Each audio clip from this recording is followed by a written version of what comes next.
Pagi itu, langit Jakarta tampak muram, seolah ikut merasakan ketegangan yang akan meletus di dalam gedung parlemen. Aroma kopi dari kantin samping lobi tidak mampu mengusir rasa cemas para staf yang mondar-mandir membawa berkas. Agenda pengesahan RUU perampasan aset sudah lama dijadwalkan, namun hari ini atmosfer terasa berbeda, lebih berat, lebih gelap, seperti ada sesuatu yang bersembunyi di balik dinding marmer gedung itu. Gibran tiba lebih cepat dari kebiasaan. Langkahnya teratur, namun sorot matanya menandakan ia sedang menyimpan kegelisahan. Sejak turun dari mobil, ia tidak banyak bicara. Hanya mengangguk ketika beberapa pegawai menyapa. Di tangannya, ia membawa map coklat berisi revisi terakhir RUU yang ia perjuangkan mati-matian selama beberapa bulan terakhir. Sesampainya di ruang tunggu pimpinan, ia menatap layar ponselnya yang terus bergetar dengan pesan dari masyarakat, aktivis anti korupsi, dan para relawan yang menaruh harapan besar pada hari ini. Dukungan itu memberi kekuatan, tetapi sekaligus membuat tekanan semakin besar. Ia sadar, jika RUU ini gagal, konsekuensinya bukan hanya politik, melainkan moral. Ketika waktu rapat semakin dekat, seorang staf menghampiri sambil berbisik bahwa beberapa fraksi terlihat ragu memberikan persetujuan. Gibran mengerutkan dahi. Ia mencoba memahami alasan di balik perubahan sikap itu, namun tidak ada penjelasan yang benar-benar rasional. Ada yang tidak beres, pikirnya, tetapi ia berusaha tetap tenang. Begitu memasuki ruang sidang utama, ia merasakan hawa panas meski pendingin ruangan bekerja maksimal. Setiap kursi sudah terisi. Beberapa anggota terlihat gelisah, sebagian lagi bertingkah seolah tidak terjadi apa-apa. Tatapan mereka saling bertaut, namun quickly berpaling ketika Gibran melewati barisan kursi. Ketua sidang mengetuk palu tanda rapat dimulai. Ruangan langsung hening, hanya terdengar lembaran kertas yang dibalik dan suara mikrofon yang sesekali memantul. Gibran duduk tegak, menyimak pembacaan laporan. Tetapi nada suara pembicara membuatnya curiga, terdengar terlalu datar, terlalu hati-hati, seperti sedang menyiapkan sesuatu yang tidak ingin ia dengar. Saat laporan diteruskan ke sikap fraksi, hati Gibran mulai berdebar. Satu persatu juru bicara berdiri, menyampaikan alasan yang terdengar seragam, masih perlu pendalaman, perlu pembahasan lanjutan, belum ada kesepakatan final. Kalimat yang seharusnya netral itu berubah menjadi pisau tumpul yang menyayat kesabaran siapapun yang memperjuangkan perubahan. Gibran langsung menyandarkan punggungnya, mencoba menilai situasi. Setiap pernyataan penolakan seperti palu yang menghantam meja batin. Ada getaran halus di telapak tangannya. Ia tidak percaya, setelah diskusi panjang, debat sengit, serta bukti kuat yang ia berikan, hasil akhir justru mengarah pada penundaan. Beberapa anggota meliriknya dengan tatapan sulit diterjemahkan, campuran rasa sungkan dan was-was. Mereka tahu ia datang dengan niat besar, namun keputusan politik seringkali memutar arah tanpa logika yang mudah dipahami. Bisikan halus mulai terdengar di setiap sudut meja, membentuk suasana yang semakin menyesakan. Ketika Ketua DPR mengumumkan bahwa RUU tidak dapat disahkan hari ini, seluruh ruangan berubah sunyi. Hening itu terasa seperti ruang kosong tanpa udara. Gibran tidak langsung bereaksi. Ia menatap lembar di depannya, namun pikirannya berkelana jauh, menembus segala harapan yang dibangun sepanjang perjalanan panjang menuju hari ini. Di dadanya ada bara yang perlahan menyala. Bukan hanya amarah, melainkan kekecewaan yang tidak bisa ia sembunyikan. Ia merasakan gelombang adrenalin bergerak cepat, menguasai pikirannya. Dan pada saat palu sidang diketuk, ia tahu sesuatu dalam dirinya tidak akan bisa terus ditahan. Dengan napas berat, ia mempersiapkan diri untuk berdiri. Bab berikutnya dari pertarungan ini akan dimulai, dan tidak ada seorang pun yang siap menghadapi apa yang akan terjadi.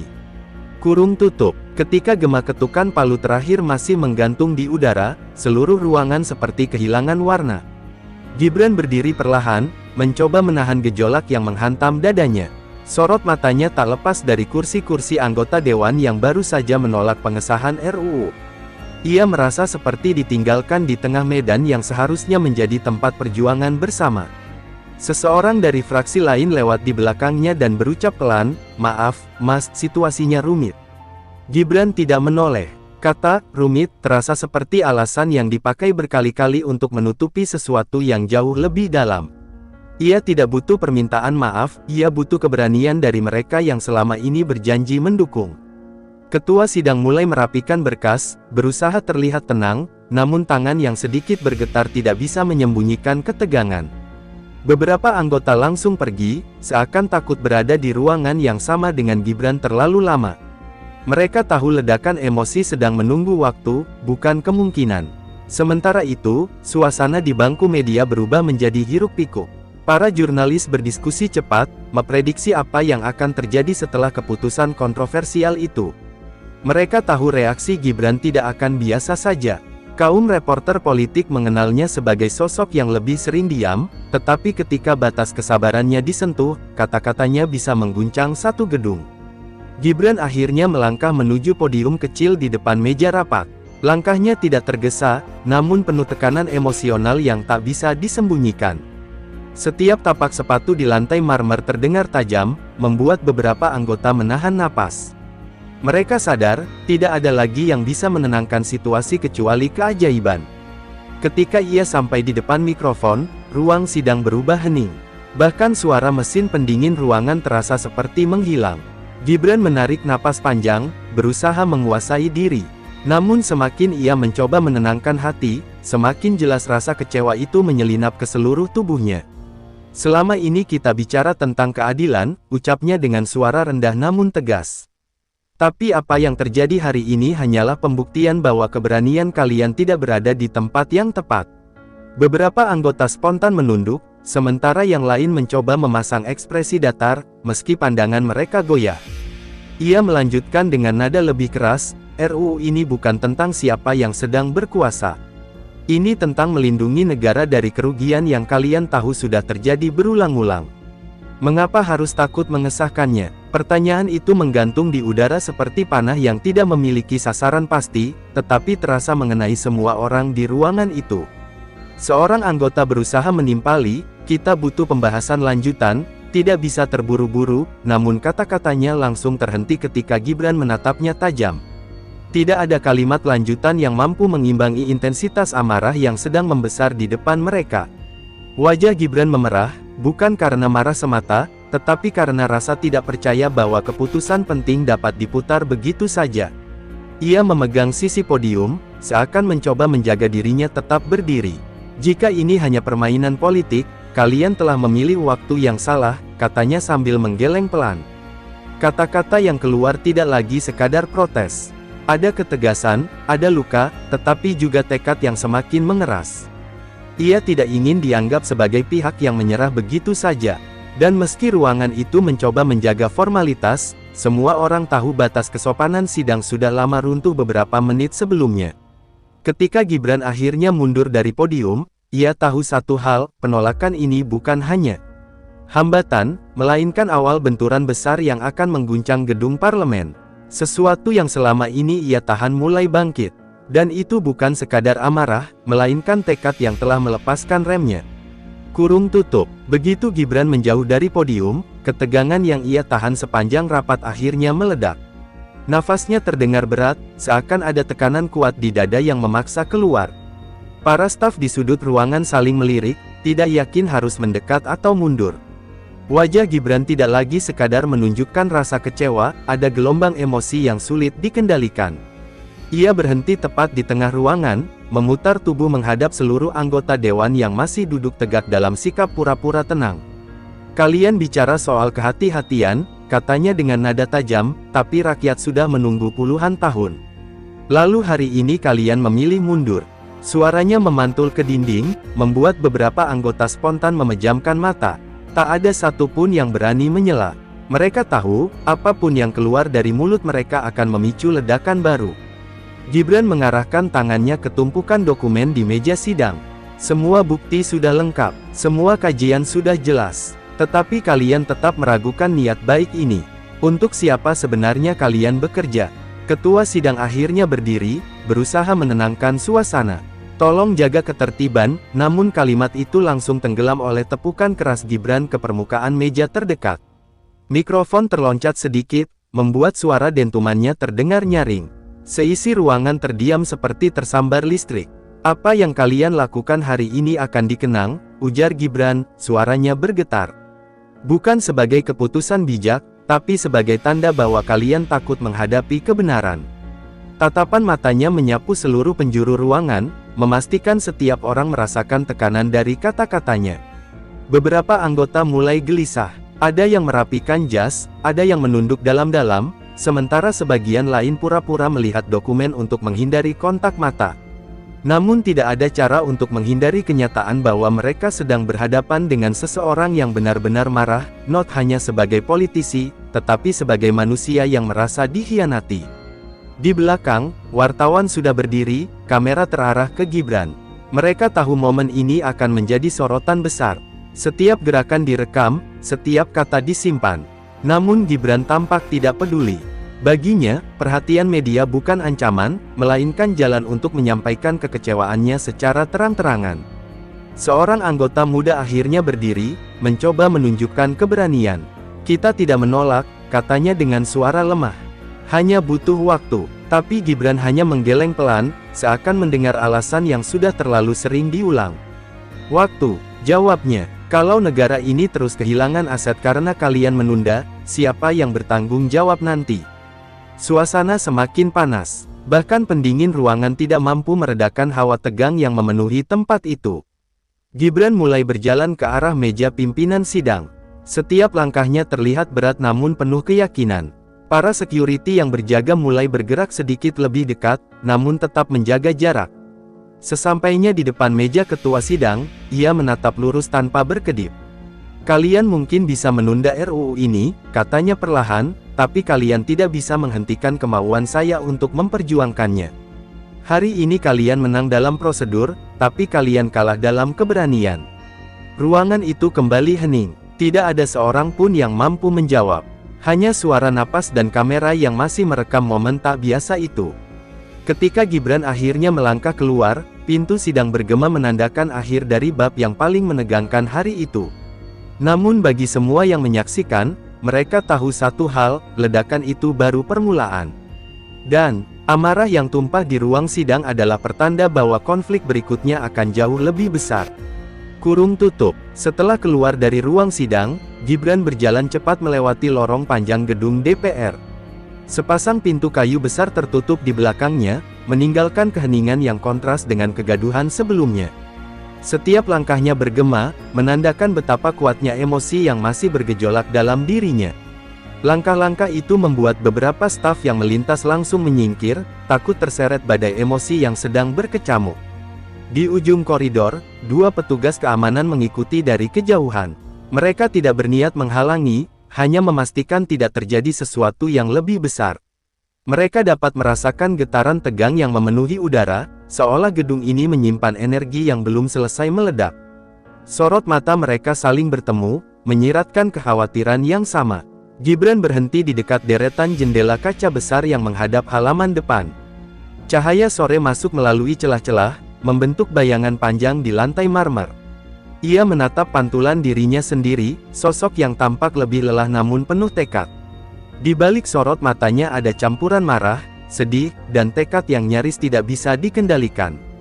Seorang staf mendekat dengan hati-hati, membawa beberapa dokumen yang sebelumnya tertinggal di ruang sidang.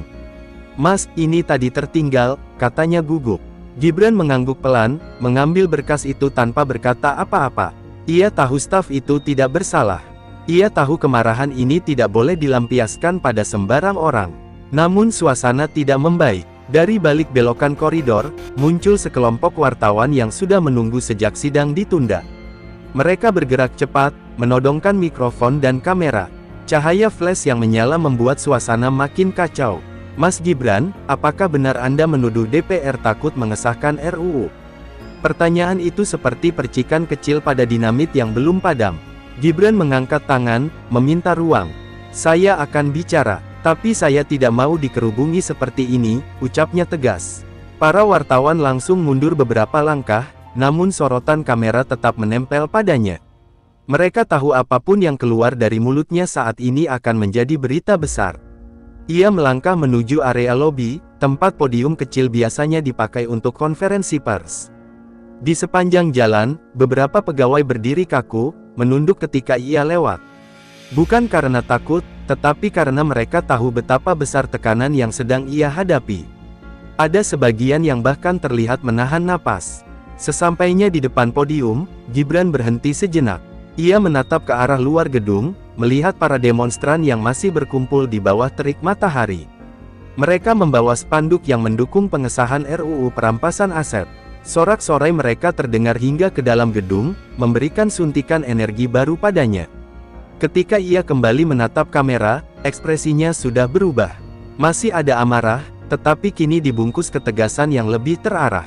Apa yang terjadi hari ini, katanya pelan namun jelas, bukan akhir dari perjuangan. Saya tidak akan menyerah hanya karena keputusan rapat yang tidak mencerminkan kebutuhan rakyat.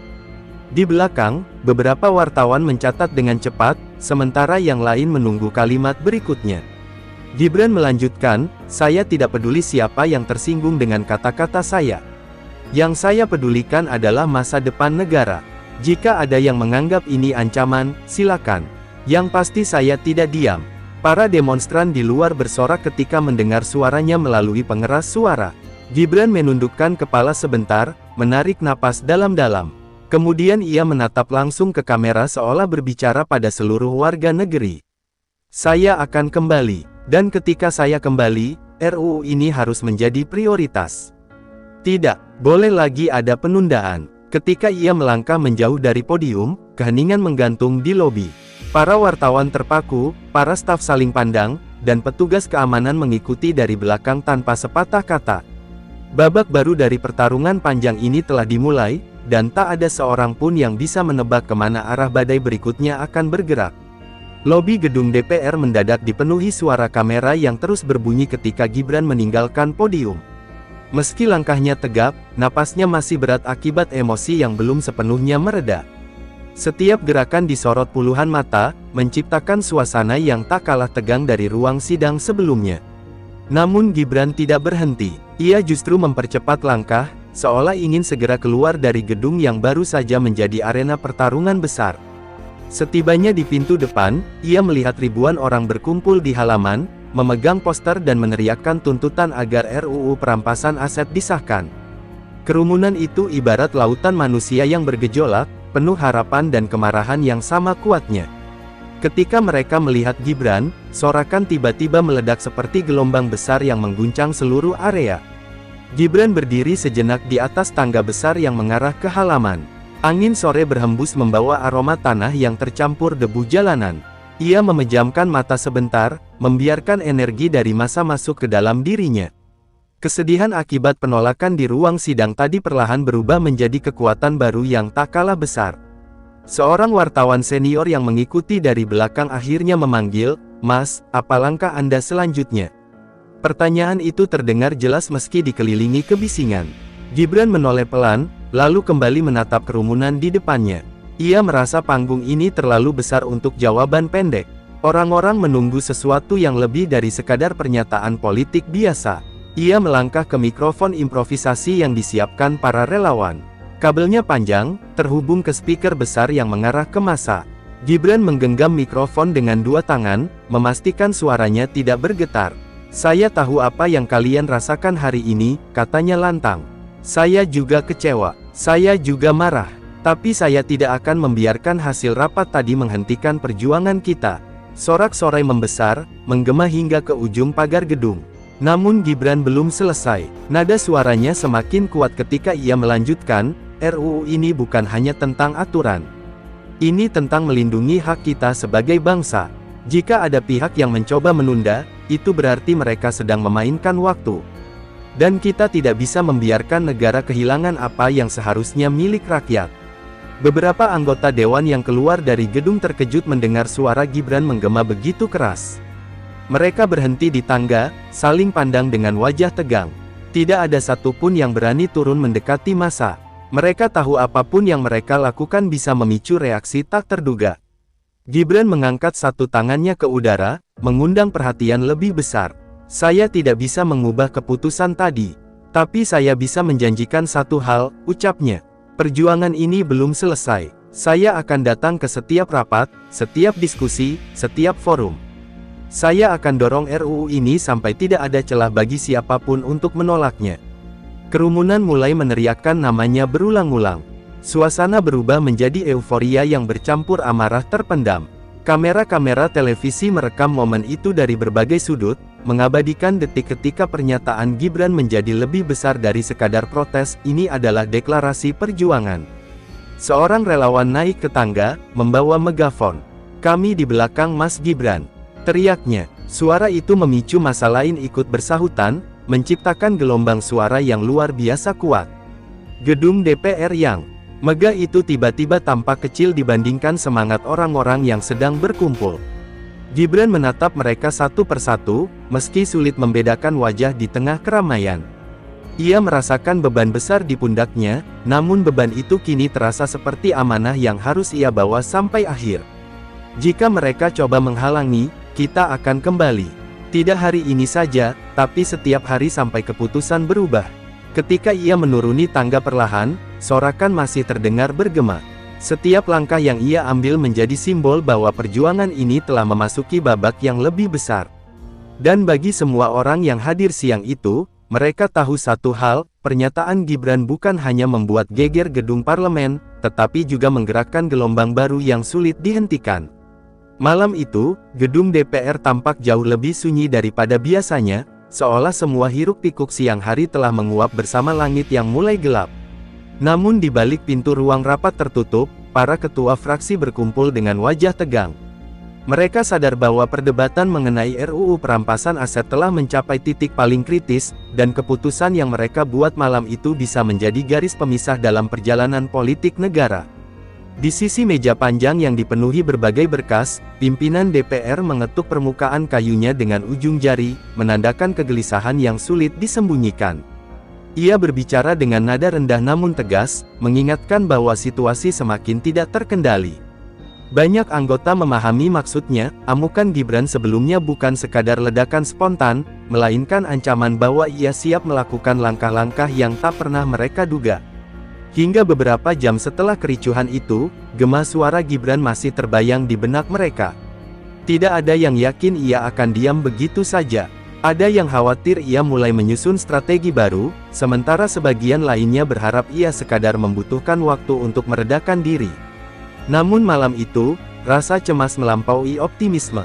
Ketegangan meningkat ketika pintu ruang rapat terbuka perlahan.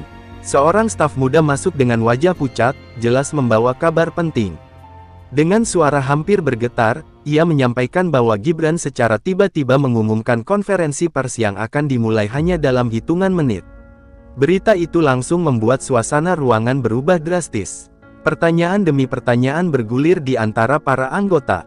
Tidak ada yang tahu apa yang akan disampaikan Gibran. Yang pasti, langkah itu tidak ada dalam agenda resmi pemerintah, menandakan bahwa ia sedang bergerak sendiri. Ketika Gibran bertindak tanpa koordinasi, hasil akhirnya seringkali sulit diprediksi. Sebagian anggota bergegas menuju balkon pengamatan yang menghadap halaman depan gedung. Di bawah, lampu sorot menerangi sebuah panggung kecil yang baru saja berdiri. Media sudah mulai berkumpul, seperti kawanan burung yang mencium kedatangan badai besar. Suasana terasa mencekam, penuh tanda tanya.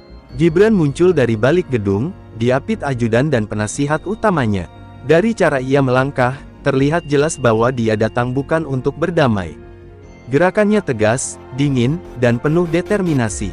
Angin malam yang mengibaskan rambutnya seolah tak mampu menggeser ketegangan pada wajahnya. Sesampainya di panggung, kilatan kamera langsung meledak. Gibran berdiri menghadap mikrofon tanpa membuka catatan apapun. Ia berbicara lantang, menuduh para elit politik takut pada perubahan dan menghalangi reformasi yang dianggap penting bagi bangsa. Setiap kalimatnya membuat suasana semakin berat. Ketajaman ucapannya memuncak ketika ia menatap ke arah balkon tempat para pimpinan fraksi berdiri. Ia menyatakan bahwa jika lembaga legislatif tidak berniat membersihkan negeri dari para perampok kekayaan negara, maka ia sendiri yang akan mengambil langkah. Kalimat itu, menggema seperti dentuman keras, membuat banyak orang menahan napas. Tanpa menunggu respon, Gibran mengakhiri pidatonya dan turun dari panggung dengan langkah cepat. Para jurnalis berusaha mengejarnya, namun ia terus berjalan tanpa menoleh, seakan dunia di belakangnya tidak lagi relevan. Ajudan dan penasihatnya ikut menyusul tanpa berkata apa-apa. Di balkon, para pimpinan fraksi hanya bisa terdiam. Mereka sadar bahwa malam itu bukan akhir dari perseteruan, melainkan awal dari babak yang jauh lebih gelap dan liar. Untuk pertama kalinya sejak kejadian ricuh itu, mereka benar-benar merasakan ketakutan, bahwa Gibran tidak lagi memperjuangkan sekadar sebuah RUU, melainkan sesuatu yang jauh lebih besar dan mungkin tidak bisa dihentikan.